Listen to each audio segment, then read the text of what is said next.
mag-expect, wa ko magtuo nga siguro gyud akong amahan maing tao gyud siguro.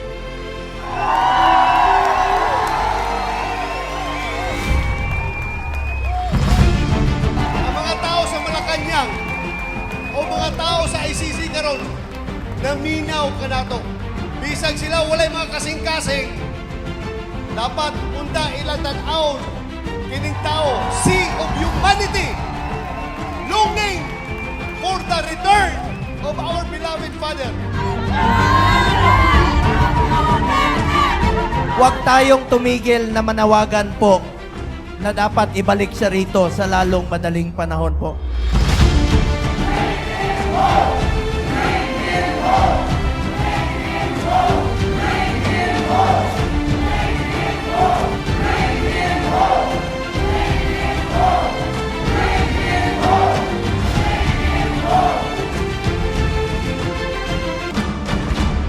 Pagkahalo ang aking dinaramdam ngayon. Lungkot dahil hindi natin kapiling ang ating pinakamamahal na Mayor at Pangulong Rudy Duterte. Muna karong adlaw hinumduman nato. 80 na katuig ang ato ang Pangulo, pero nagpadayon siya sa pagserbisyo sa ato ang mga katawhan. Nagpadayon siya nga matagaan niya o dako alibyo ang ato ang mga katawhan. Karon ang panahon nga atong ipakita sa atong halanggaw na pinalanggang Mayor Rudy Duterte, atong presidente, ang atong pagpangga sa atong Mayor, atong presidente Rudy Duterte.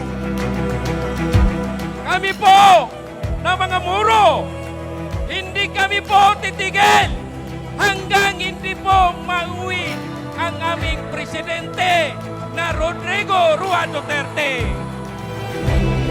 Mingaw ang atong celebration karong adlaw, pero kung madunggan lang mo, pag narinig lang kayo ni Tatay Digong ngayon, alam kong masaya po siya ngayong araw na ito. Na nagkaisa po ang Pilipino, mahigit 200 sites, sabay-sabay nagse-celebrate po ngayon. Dili lang kitang mga taga Davao mo nigawas karon sa birthday sa akong amahan, sa inyong Tatay Digong. Atay mga kaubanan sa tibuok Pilipinas. Doon na po tayo mga kaubanan sa laing mga nasod na nanggawas karon para mo celebrar sa birthday ni Tatay Digong. Sa tibok nasod Pilipinas ug sa tibok kalibutan nga nakigduyog kanato karong adlaw, Hindi lang sa Pilipinas, kundi buong mundo na nagrally dito para lang sa kapayapaan sa ating Pilipinas. Ang birthday celebration, dili lang diri sa Pilipinas. Malipayon kaayo ko nga nahimo kong part ani nga historical moment. Yes. Kamo tanan nga naa diri karon, di na ni mausab.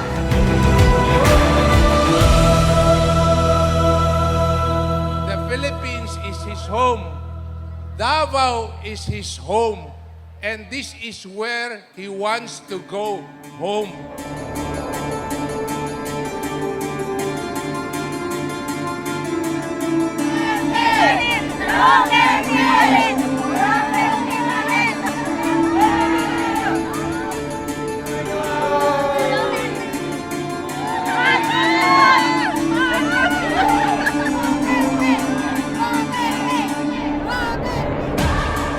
ano man na mangyari, di kita iiwan.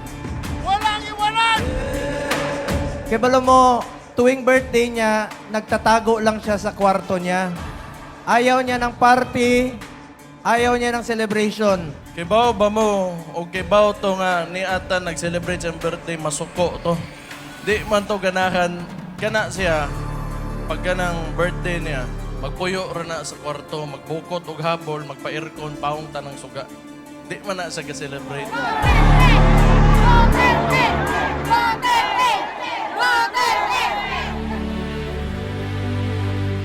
Pero nadlo ko ni Merodi nga niabot dito sa detention center sa Hague nga dili niya andam ang maong psychological effect sa pagkapriso. Mag-inusara ka diya sa imong selda.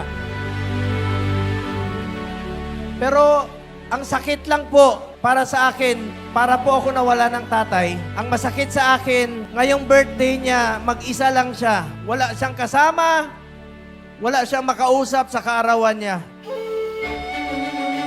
Let us storm heaven with our collective prayer.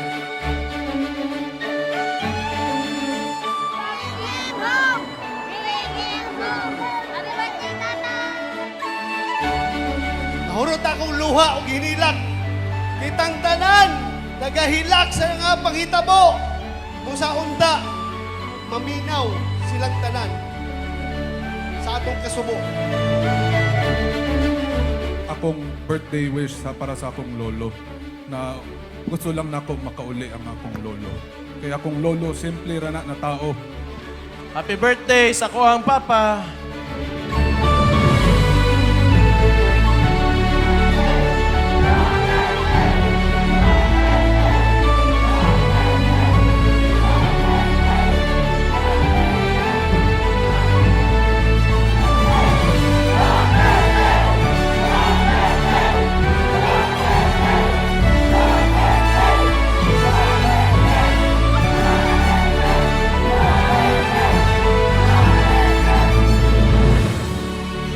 Happy birthday to you. Happy birthday to you. Happy birthday, happy birthday, happy birthday to you.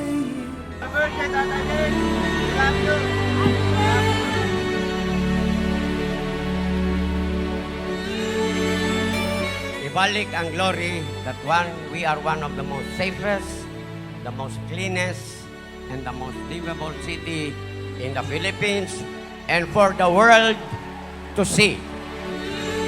Huwag tayong tumigil hanggat hindi nila binabalik. Manawagan po tayo. Bring him home! Bring him home!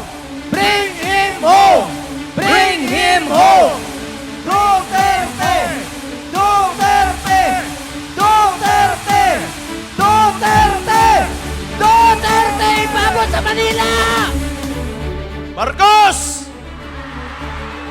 Tanawan wala ka diya kung wala sila!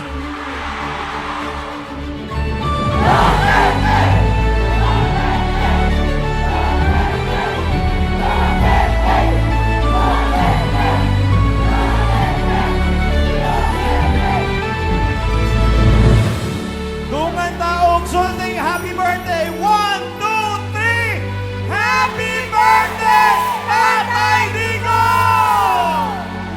Again, unsa ang atong wish? Him home! Bring him home!